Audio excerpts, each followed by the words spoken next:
கர்த்தருடைய பரிசுத்த நாமத்திற்கு மகிமை உண்டாவதாக. லேவி பைபிள் மினிஸ்ட்ரியை பார்த்து கொண்டிருக்க உங்கள் யாவரையும் ஆண்டவராகிய இயேசு கிறிஸ்துவின் நாமத்தினாலே வாழ்த்துகிறேன். கர்த்தர் உங்களை ஆசீர்வதிப்பாராக.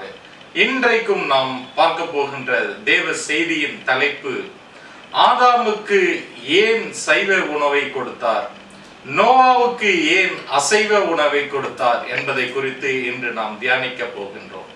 தேவனாகிய கர்த்தர் ஆதாமையும் ஏவாளையும் சிருஷ்டித்த பொழுது அவர்களுக்கு ஏதேன் தோட்டத்திலே உணவையே கட்டளையாக கொடுத்தார். எப்படி நம்முடைய தாய்மார்கள் தங்கள் பிள்ளைகளுக்கு சிறு பிள்ளைகளாய் இருக்கும் பொழுது அசைவ உணவை, கறியோ மீனையோ சாதத்தோடு பிசைந்து கொடுப்பதை போல புதிதாக சிருஷ்டிக்கப்பட்ட ஆதாமுக்கும் ஏவாளுக்கும் தன்னுடைய கட்டளையை உணவோடு பிசைந்து கொடுத்தார். உணவையே கட்டளையாக கொடுத்தார், கட்டளையே உணவாக கொடுத்தார். அப்படி அவர் கட்டளையே உணவாக கொடுத்ததின் நோக்கம், அவர்கள் புதிதாய் சிருஷ்டிக்கப்பட்ட மனிதர்களாய் இருந்தார்கள். அப்படி என்ன கட்டளை கொடுத்தார்? ஆதியாகமம் 2வது அதிகாரம் 16வது வசனத்தை வாசிப்போம். தேவனாகிய கர்த்தர் மனுஷனை நோக்கி, நீ தோட்டத்தில் உள்ள சகல விருட்சத்தின் கனியையும் புசிக்கவே புசிக்கலாம். இங்கு தேவனாகிய கர்த்தர் ஆதாமை நோக்கி, நீ ஏதேன் தோட்டத்தில் இருக்கிற சகல விருட்சத்தின் கனியை புசிக்கவே புசிக்கலாம் என்று அவனுக்கு கனியை புசிக்க கொடுத்தார். ஆனாலும் ஒரு கட்டளையை கூட்டி கொடுக்கிறார். அந்த கட்டளை என்ன என்பதை குறித்து பார்ப்போம். ஆதியாகமம் 2வது அதிகாரம் 17வது வசனத்தை வாசிப்போம். ஆனாலும் நன்மை தீமை அறியத்தக்க விருட்சத்தின் கனியை புசிக்க வேண்டாம், அதை நீ புசிக்கும் நாளில் சாகவே சாவாய் என்று கட்டளையிட்டார். இங்கு தேவனாகிய கர்த்தர் நன்மை தீமை அறியத்தக்க மரத்தின் கனியை நீ புசிக்க வேண்டாம், அதை புசிக்கும் நாளிலே நீ சாகவே சாவாய் என்ற ஒரு கட்டளையை கொடுக்கிறார். இந்த கட்டளையை மீறி ஆதாமும் ஏவாளும் அந்த மரத்தின் கனியை புசித்தபடியினால் அவர்கள் ஆவிக்குரிய மரணத்தை சந்தித்தார்கள். ஏதேன் தோட்டத்தை விட்டு அவர்கள் விரட்டப்பட்டார்கள். அதற்கு முன்பாகவே தேவன் மனிதனை ஏதேன் தோட்டத்திற்கு கொண்டு போவதற்கு முன்பாகவே அவர்களுக்கு எதை உணவாக கொடுத்திருந்தார்? ஆதியாகமம் 1வது அதிகாரம் 29வது வசனத்தை வாசிப்போம். பின்னும் தேவன், இதோ பூமியின் மேல் எங்கும் விதை தரும் சகலவித பூண்டுகளையும் விதை தரும் கனி மரங்களாகிய சகலவித விருட்சங்களையும் உங்களுக்கு கொடுத்தேன், அவைகள் உங்களுக்கு ஆகாரமாய் இருக்க கடவது. ஏதேன் தோட்டத்திற்கு போகும் பொழுது அவர்களுக்கு சகலவித விருட்சத்தின் கனியையும் புசிக்கலாம், ஆனால் நன்மை தீமை அறியத்தக்க கனியை மட்டும் புசிக்க கூடாது என்று கட்டளை கொடுத்திருந்தார். ஆனால் பூமியில் அவர்களுக்கு பூமியின் மீதெங்கும் விதை தரும் சகல பூண்டுகளையும் கனி தரும் சகல விருட்சத்தின் கனிகளையும் உங்களுக்கு உணவாக கொடுத்தேன் என்று சொல்கிறார். இங்கு தேவன் ஆதாமுக்கும் ஏவாளுக்கும் உணவாக கொடுத்தது விதை தரும் பூண்டுகளையும் விதை தரும் கனிகளையும் உணவாக கொடுக்கிறார். ஏன் விதை தரும் பூண்டுகளையும் விதை தரும் கனிகளையும் தேவன் கொடுக்க வேண்டும்? ஒரு மனிதன் விதை தரும் பூண்டையோ விதை தரும் கனியையோ புசித்து அதனுடைய விதையை பூமியில் போடும் பொழுது அது முளைத்து அதே விதை தரும் கனியும் பூண்டுகளும் விளைய செய்யும். எதற்காக இப்படி ஒரு விதை தரும் பூண்டுகளையும் விதை தரும் கனிகளையும் கொடுத்தார் என்றால், ஆதாமை தேவன் தம்முடைய சாயலின்படி படைத்திருந்தார். அந்த சாயல் எப்படிப்பட்ட சாயலாய் இருந்தது?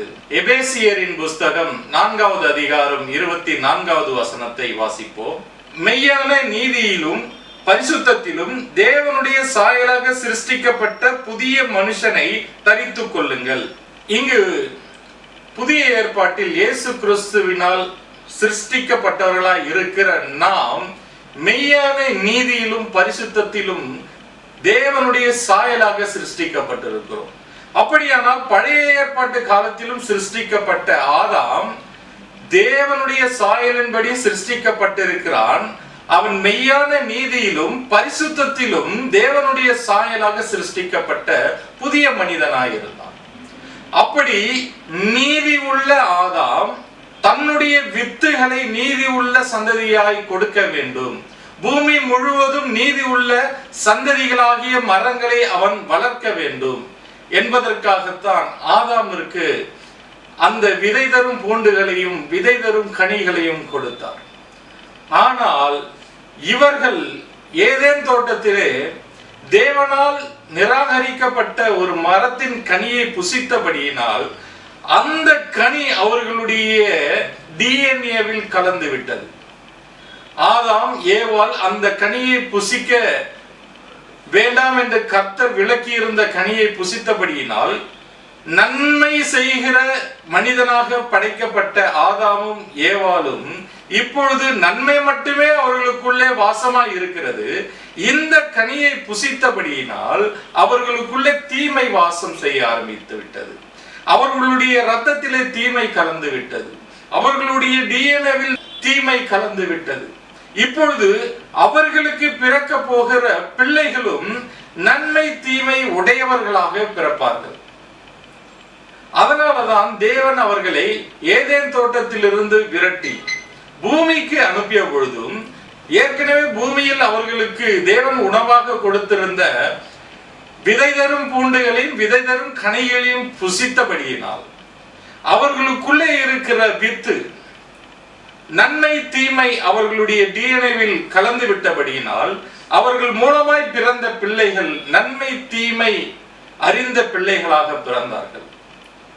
இப்படி அவனுடைய சந்ததி நன்மை தீமை அறிகிற சந்ததியாக பிறந்தபடியினால் அந்த சந்ததிக்குள்ளே தீமை அதிகமாய் காணப்பட்டது. தேவன் ஆதாமை படைத்ததின் முக்கிய நோக்கம் ஆதாமில் இருந்து தேவ பக்தி உள்ள சந்ததியை பெற வேண்டும் என்பதற்காகத்தான் ஆதாமை தேவன் உண்டாக்கினார். அவன் மூலமாக அவனுடைய வித்துகள் நல்ல கனிதரும் மரங்களாக பிறக்க வேண்டும், பரிசுத்தம் உள்ள கனிதரும் மரங்களாக பிறக்க வேண்டும் என்பதற்காகத்தான் தேவன் ஆதாம் என்ற ஒரு மனிதனை உண்டாக்கினார். இதைதான் மல்கியாவின் புஸ்தகம் 2வது அதிகாரம் 15வது வசனம் சொல்கிறது. அவர் ஒருவனை அல்லவா படைத்தார், ஆவி அவரிடத்தில் பரிபூரணமாய் இருந்ததே, பின்ன ஏன் ஒருவனை படைத்தார்? தேவ பக்தி உள்ள சந்ததியை பெரும்படிதானே. தேவ பக்தி உள்ள சந்ததியை பெரும்படியாக அவர் ஆதாம் என்ற ஒரு மனிதனை படைத்தார். அவனிலிருந்து நல்ல வித்துகள், தேவ பக்தி உள்ள வித்துகள் ஆகிய மரங்களாகிய மனிதர்கள் பூமியில் பெருக வேண்டும் என்பதற்காகத்தான் தேவன் அவனுக்கு அடையாளமாக ஓமையாக விதை தரும் பூண்டுகளையும் விதை தரும் கனிகளையும் உணவாக கொடுத்தார். அவனிலிருந்து வெளியே வருகிற விதைகள் அத்தனையும் நல்ல மரங்களாய், நல்ல கனிதரும் மரங்களாய், பரிசுத்தம் உள்ள மரங்களாய், நீதி உள்ள மரங்களாய், தேவ பக்தி உள்ள மரங்களாய் வர வேண்டும் என்பதற்காகத்தான் அந்த உணவை தேவன் ஆதாமுக்கு கொடுத்தார். ஆனால் அவர்கள் நன்மை தீமை அறியத்தக்க அந்த மரத்தின் கனியை புசித்தபடியினால் இப்பொழுது அவர்கள் சரீரத்தில் நன்மை மட்டுமே வாசம் செய்த அந்த சரீரத்தில் தீமை வந்துவிட்ட காரணத்தினால் அவர்களுக்கு பிறந்த பிள்ளைகளாகிய நாம் அனைவருமே நன்மையும் தீமையும் வாசம் செய்கிறவர்களாய் மாறிவிட்டோம். இதை குறித்து பவுல் தெளிவாக எழுதியிருக்கிறார்.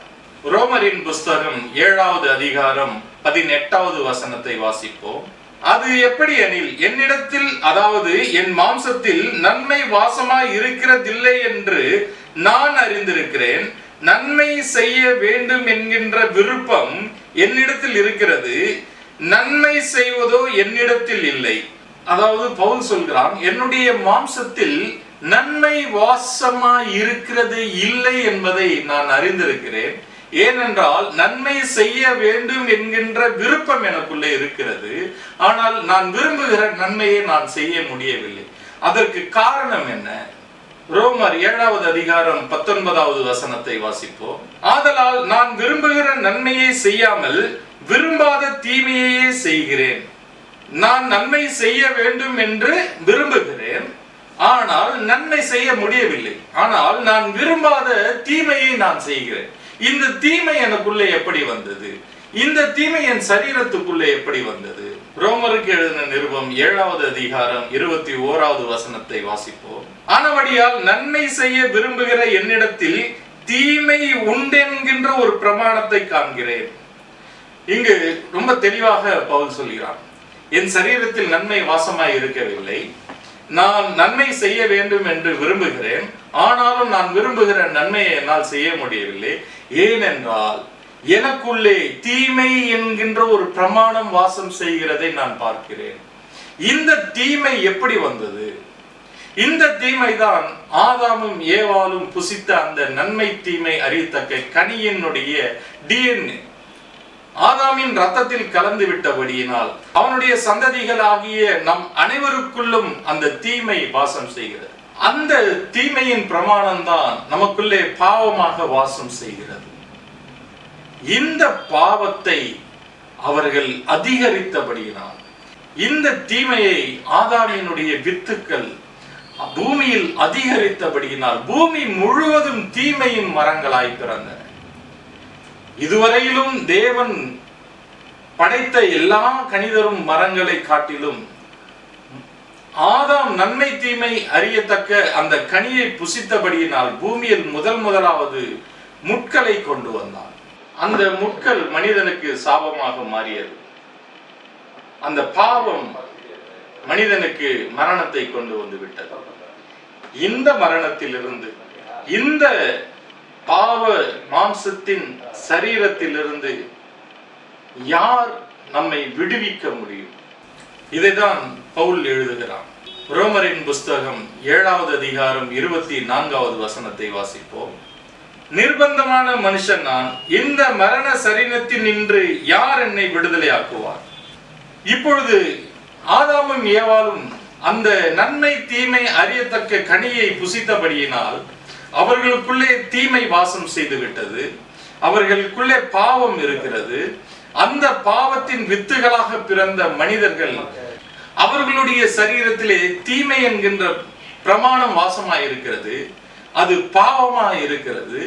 இந்த நிர்பந்தமான நிலையில் உள்ள மனிதனை மரண சரீரத்திலிருந்து யார் விடுதலையாக்க முடியும்? பூமி முழுவதும் ஆதாமின் சந்ததிகள் முட்களை கொண்டு வந்தபடியினால் தேவனுடைய கோபத்துக்கு ஆளாகி தேவன் ஆதாமுடைய சந்ததி எல்லாரையும் அழிக்க முடிவு செய்தார். அதில் ஒரே ஒரு மனிதன் மட்டும் தேவனுடைய நீதியை நடப்பித்து தேவனோடு சஞ்சரித்தபடியினால் அந்த நோவாவுக்கு தேவனுடைய கண்களிலே கிருபை கிடைத்தபடியினால் அவனையும் அவனுடைய குடும்பத்தாரையும் தப்புவித்தார். ஏன் தேவன் மனித குலத்தை அழிக்க முடிவு செய்தார்? லூக்கா எழுதின சுவிசேஷம் 6வது அதிகாரம் 44வது வசனத்தை வாசிப்போம். அந்தந்த மரம் அதனதன் கனியினால் அறியப்படும், முட்செடிகளில் அத்தி பழங்களை பறிக்கிறதும் இல்லை, நெருஞ்சி செடியில் திராட்சை பழங்களை பறிக்கிறதும் இல்லை. அந்தந்த மரம் அதனதின் கனியினால் அறியப்படும். ஒரு மரத்தின் கனி நல்லது என்றால் மரம் நல்லது என்று அறியப்படும் என்று இயேசு சொல்லி இருக்கிறார். இப்படியாக ஆதாமினுடைய சந்ததியில் எல்லோருமே நல்ல கனிதரும் மரங்களாய் பூமியில் பெறுவார்கள் என்று தேவன் நம்பிதான் அவர்களுக்கு விதை தரும் பூண்டுகளையும் விதை தரும் கனிகளையும் உணவாக கொடுத்தார். ஆனால் அவர்களோ நல்ல கனிகளை கொடுக்கவில்லை. அவர்கள் கசப்பான கனிகளை கொடுத்தார்கள். முட்செடிகளை பூமியில் விளைய செய்தார்கள். இந்த மரங்களை எல்லாம் தேவன் வெட்ட முடிவு செய்து விட்டார். மத்தேயு எழுதின சுவிசேஷம் 7வது அதிகாரம் 19வது வசனத்தை வாசிப்போம். நல்ல கனி கொடாத மரம் எல்லாம் வெட்டுண்டு அக்கினியிலே போடப்படும். இங்கே இயேசு கிறிஸ்து சொல்கிறார், நல்ல மரங்கள் நல்ல கனியை கொடுக்கும், கெட்ட மரங்கள் கெட்ட கனியை கொடுக்கும். ஆதாமுடைய சந்ததியிலே அத்தனை பேரும் கெட்ட மரங்களாய் இருந்தபடியினால் அந்த மரங்களை எல்லாம் வெட்டும்படியாக தேவன் அந்த உலகத்தை அழிக்க முடிவு செய்தார். அப்படி தேவன் முடிவு செய்த பொழுது ஒரே ஒரு மரம் மட்டும் நல்ல மரமாக இருந்தது. அந்த நல்ல மரம் நோவா. அவன் தேவனோடு சஞ்சரித்து உத்தமமும் நீதியுமாய் நடந்தான். அதனால் தேவனுடைய கண்களில் அவனுக்கு கிருபை கிடைத்து தேவன் அவனையும் அவன் குடும்பத்தையும் தப்புவித்தார். இப்பொழுது தேவன் இந்த உலகத்தை ஜலத்தினாலே அழித்து நோவாவையும் நோவாவுடைய குடும்பத்தையும் பேழையில் தப்புவித்த பொழுது, நோவா நல்ல மரமாக இருந்தாலும் நோவாவுக்குள்ளேயும் இன்னும் ஆதாமனுடைய வித்து இருக்கிறது. நன்மை செய்ய விரும்புகிற நோவாவுக்குள்ளும் தீமை உண்டு என்கின்ற ஒரு பிரமாணம் இருந்தபடியினால், பாவம் உண்டு என்கின்ற ஒரு பிரமாணம் இருந்தபடியினால், அவனுடைய வித்து காம் பாவம் செய்கிறவனாய் காணப்பட்டான். இவர்கள் இப்படியே பாவம் செய்து பூமியை மீண்டும் கெடுத்து விடாதபடிக்கு, எப்படி ஆதாம் ஒருவனிலிருந்து பிறந்த வித்துகள் அத்தனையுமே பூமியை கெடுத்து விட்டபடினால், மீண்டும் நோவாவினுடைய சந்ததியிலிருந்து பிறக்கிற வித்துகளும் பூமியை கெடுத்து விடுவார்கள், அவர்களுக்குள்ளும் தீமை வாசமாய் இருக்கிறது என்பதை அறிந்த தேவன் இப்பொழுது நோவாவுக்கு மாற்று மருந்தாக அசைவ உணவை கொடுக்கிறார். ஏன் அசைவ உணவை கொடுக்கிறார் என்பதை தொடர்ந்து நாம் தியானிப்போம். ஆதியாகமம் 9வது அதிகாரம் 3வது வசனத்தை வாசிப்போம். நடமாடுகிற ஜீவ ஜந்துக்கள் யாவும் உங்களுக்கு ஆகாரமாய் இருப்பதாக பசும் பூண்டுகளை உங்களுக்கு தந்தது போல அவைகள் எல்லாவற்றையும் உங்களுக்கு தந்தேன். ஆதாமுடைய சந்ததிகள் அத்தனை பேருக்கும் விதையுள்ள பூண்டுகளை கொடுத்தது போல, இப்போது ஆதாமுடைய சந்ததியிலே தப்பி பிழைத்த நோவாவுக்கு மாற்று மருந்தாக அவர் அசைவ உணவை கொடுக்கிறார். ஏன் அசைவ உணவை கொடுக்க வேண்டும்? ஏனென்றால் நோவாவுக்குள்ளும் அந்த தீமை வாசமாய் இருக்கிறது, அந்த மரணம் வாசமாய் இருக்கிறது. அந்த மரண சரீரத்திலிருந்து நோவாவையும் நோவாவனுடைய சந்ததிகளையும் காப்பாற்ற வேண்டும் என்பதற்காக அசைவ உணவை மாற்று மருந்தாக கொடுக்கிறார். பிற்காலத்தில் இந்த அசைவ உணவு தான் இயேசு கிறிஸ்துவின் மாம்சமாக மாறியது. இயேசு கிறிஸ்துவின் இரத்தத்தையும் இயேசு கிறிஸ்துவின் மாம்சத்தையும் புசிக்கிறவர்களுக்கு நித்திய ஜீவன் உண்டாகும்படியாக இப்பொழுதே நோவாவுக்கு அவன் சந்ததிக்கும் மாம்சத்தை புசிக்க அவர் பழக்கி வைக்கிறார். இப்படி நோவாவின் சந்ததிகள் பூமியில் நடமாடுகிற சகல ஜீவ ஜந்துகளையும் புசித்து பழகி அவர்கள் வந்த பொழுது, மோசேயின் காலத்திலே அந்த உணவு முறையை மாற்றி அமைக்கிறார். மீண்டும் உணவை கட்டளையாக கொடுக்கிறார். லேவியராகமம் 11வது அதிகாரம் 2வது வசனத்தை வாசிப்போம். நீங்கள் இஸ்ரவேல் புத்திரரோட சொல்ல வேண்டியது என்னவென்றால், பூமியில் இருக்கிற சகல மிருகங்களிலும் நீங்கள் புசிக்கத்தக்க ஜீவ ஜந்துக்கள் யாதெனில். நோவாவின் காலத்திலே நடமாடுகிற ஜீவ ஜந்துக்களை நீங்கள் புசிக்கலாம் என்று சொல்லிவிட்டார். ஆனால் மோசேயின் காலத்திலே, நியாய பிரமாணத்தின் காலத்திலே, அந்த ஜீவ ஜந்துகளிலும் தீட்டுள்ளதும் அசுத்தம் உள்ளதும் தனியாக பிரித்து சுத்தம் உள்ளதை சாப்பிடும்படியாக அவர்களுக்கு தேவன் கற்றுக் கொடுக்கிறார். அப்படி அவர்களுக்கு அந்த உணவையே கட்டளையாக கொடுத்ததினுடைய நோக்கம், அவர்கள் தீட்டு உள்ளவர்களாயும் அசுத்தம் உள்ளவர்களாயும் அந்த மாம்சத்தை புசிக்க கூடாது. இயேசு கிறிஸ்துவின் சரீரத்தை தீட்டு உள்ளவர்களாகவும் அசுத்தம் உள்ளவர்களாகவும் புசிக்க கூடாது. நீதியும் பரிசுத்தமாய் நடந்து இயேசு கிறிஸ்துவின் சரீரத்தையும் இரத்தத்தையும் பானம் பண்ண வேண்டும் என்பதற்காக மோசேவின் காலத்திலே அவர்களுக்கு உணவையை கட்டளையாக மீண்டும் மாற்றி கொடுக்கிறார். இப்படி இஸ்ரவேலர்களுக்கு சுத்தமுள்ள மாம்சத்தை புசிக்க கற்றுக் கொடுத்த தேவன் பிற்காலத்திலே அவர்களுக்கு பஸ்காவின் ஆட்டை புசிக்கும்படியாக கொடுக்கிறார். யாத்திராகமம் 12வது அதிகாரம் 11வது வசனத்தை வாசிப்போம். அதை புசிக்க வேண்டிய விதமாவது, நீங்கள் உங்கள் அறைகளில் கச்சை கட்டிக்கொண்டு உங்கள் கால்களில் பாதரட்சை தொடுத்துக்கொண்டு உங்கள் கைகளில் தடியை பிடித்துக்கொண்டு அதை தீவிரமாய் புசிக்க கடவீர்கள். அது கர்த்தருடைய பஸ்கா. இங்கு நோவாவுக்கு சகல ஜீவ ஜந்துகளையும் உணவாக கொடுத்தவர் இஸ்ரவேலர்களுக்கு அந்த நடமாடும் ஜீவ ஜந்துகளையே பிரித்து சுத்தமுள்ள ஜீவ ஜந்துகளை புசிக்க கொடுக்கிறார்.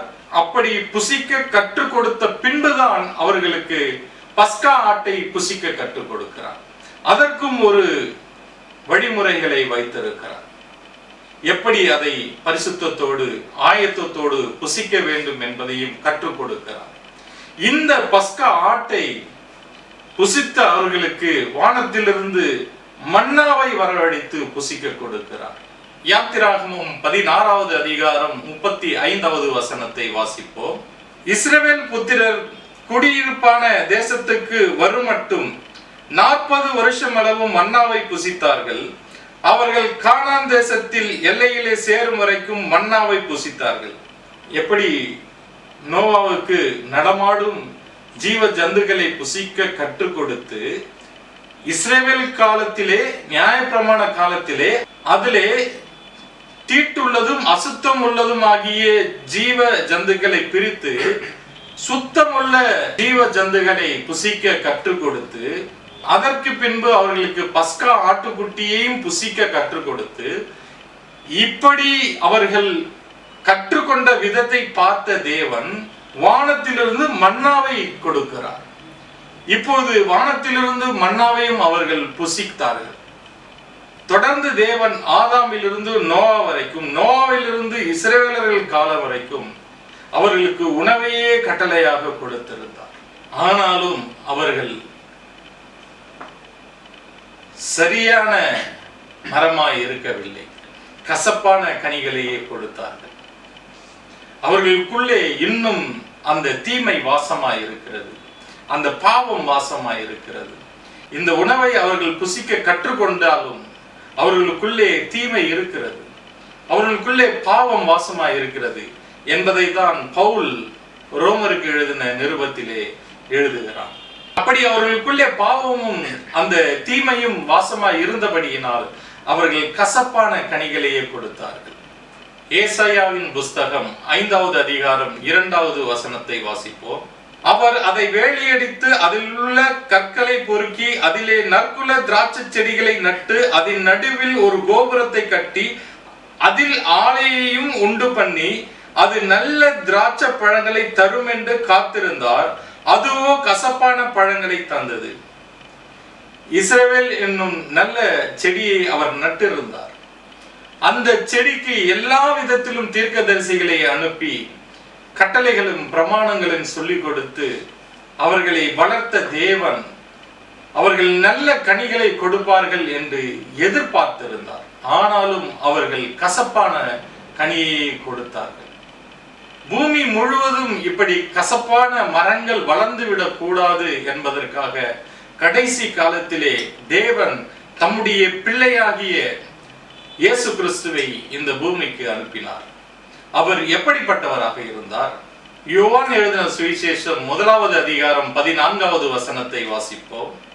அந்த வார்த்தை மாம்சமாகி கிருபையினாலும் சத்தியத்தினாலும் நிறைந்தவராய் நமக்குள்ளே வாசம் பண்ணினார். அவருடைய மகிமையை கண்டோம். அது பிதாவுக்கு ஒரே பேரானவருடைய மகிமைக்கு ஏற்ற மகிமையாகவே இருந்தது. ஆதியிலே ஆதாமுக்கும் ஏவாளுக்கும் தம்முடைய வார்த்தையை கட்டளையாக உணவிலே கலந்து கொடுத்த தேவன் இப்பொழுது தம்முடைய வார்த்தையாகிய சத்தியமாகிய கட்டளையாகிய பிரமாணமாகிய கற்பனையாகிய நீதியாகிய இயேசு கிறிஸ்துவையே இந்த பூமிக்கு உணவாக கொடுக்கிறார். இயேசு கிறிஸ்துவின் மாம்சத்தையும் இரத்தத்தையும் புசிக்கிறவன் மட்டுமே நித்திய ஜீவனுக்குள் போக முடியும் என்ற ஒரு கட்டளையும் கொடுக்கிறார்.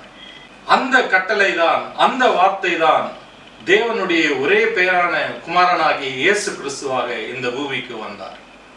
ஏன் கட்டளை வார்த்தை மாம்சமாக மாறியது?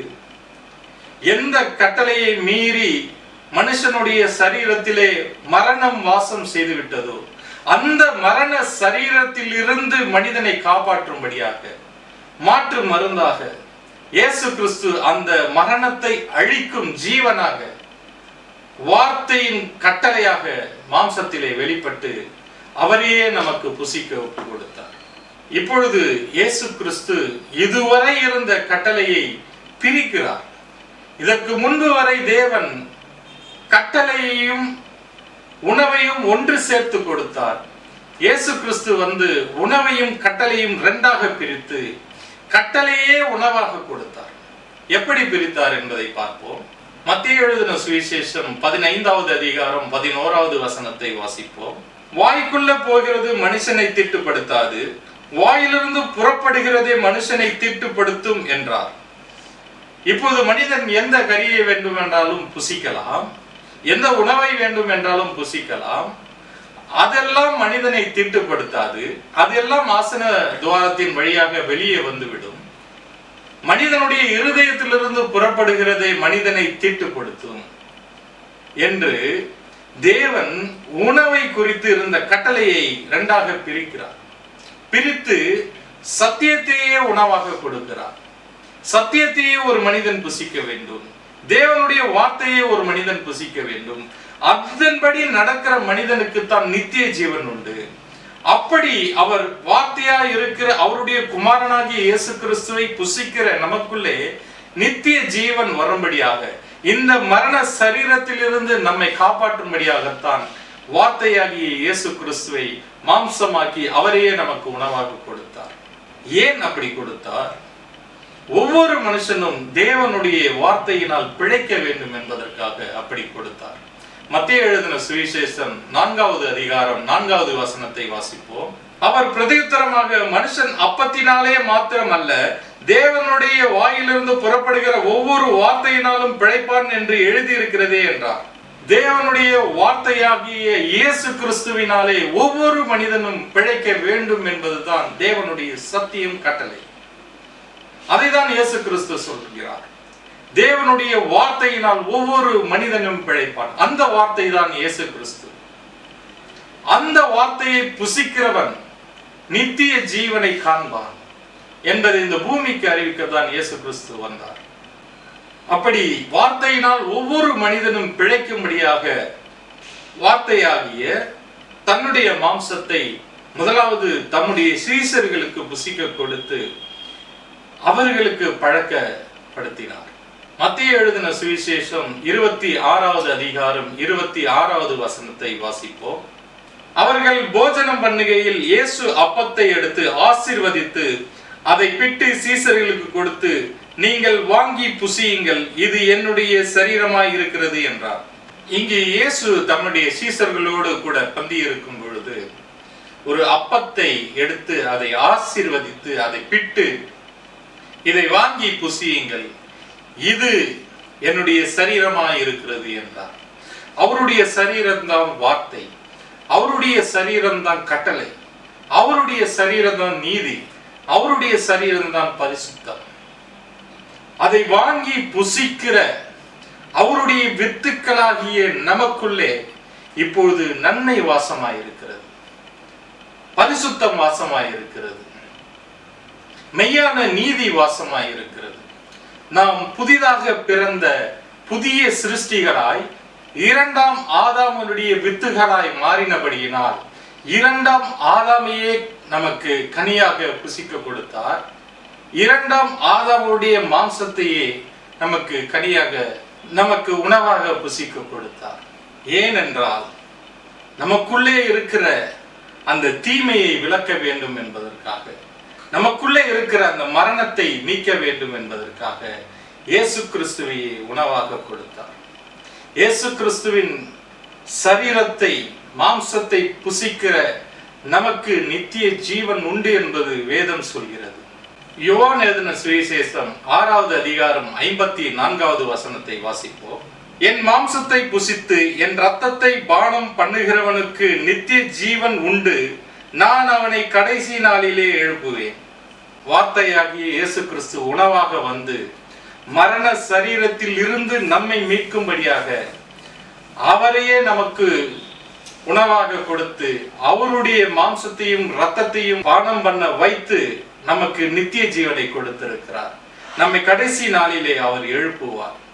இப்பொழுது நாம் புதிதாக பிறந்த இரண்டாம் ஆதாமாகிய இயேசு கிறிஸ்துவின் வித்துக்களாய் இருக்கிறபடியினால் இந்த பூமியிலே நல்ல மரங்களாய் நம்மை இயேசு கிறிஸ்து உண்டாக்கி இருக்கிறார்.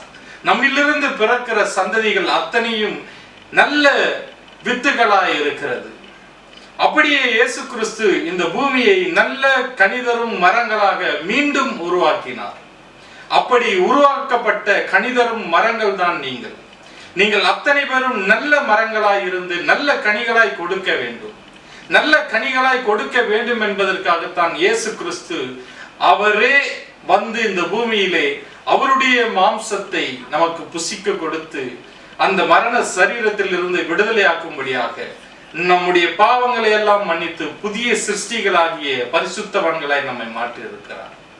யோவான் எழுதின சுவிசேஷம் 15வது அதிகாரம் 5வது வசனத்தை வாசிப்போம். நானே திராட்சை செடி, நீங்கள் கொடிகள். ஒருவன் என்னிலும் நான் அவனிலும் நிலைத்திருந்தால் அவன் மிகுந்த கனிகளை கொடுப்பான். என்னை அல்லாமல் உங்களால் ஒன்றும் செய்யக்கூடாது. இங்கு இயேசு கிறிஸ்து மீண்டும் ஆதாமுக்கு கொடுத்த அந்த விதை தரும் கனியாகிய உணவையே நமக்கு கொடுக்கிறார். அவர் நல்ல மரமாக இருக்கிறார், நல்ல திராட்சை செடியாக இருக்கிறார். நாம் அவருடைய மரத்திலே இணைக்கப்பட்ட கொடிகளாய் இருந்து நல்ல கனிகளை கொடுப்போம். இந்த பூமி முழுவதும் தேவனாகிய கர்த்தர் விரும்பினபடி நல்ல மரங்களை வளர்ப்போம். கர்த்தர் தாமே உங்களை ஆசீர்வதிப்பாராக. God bless you.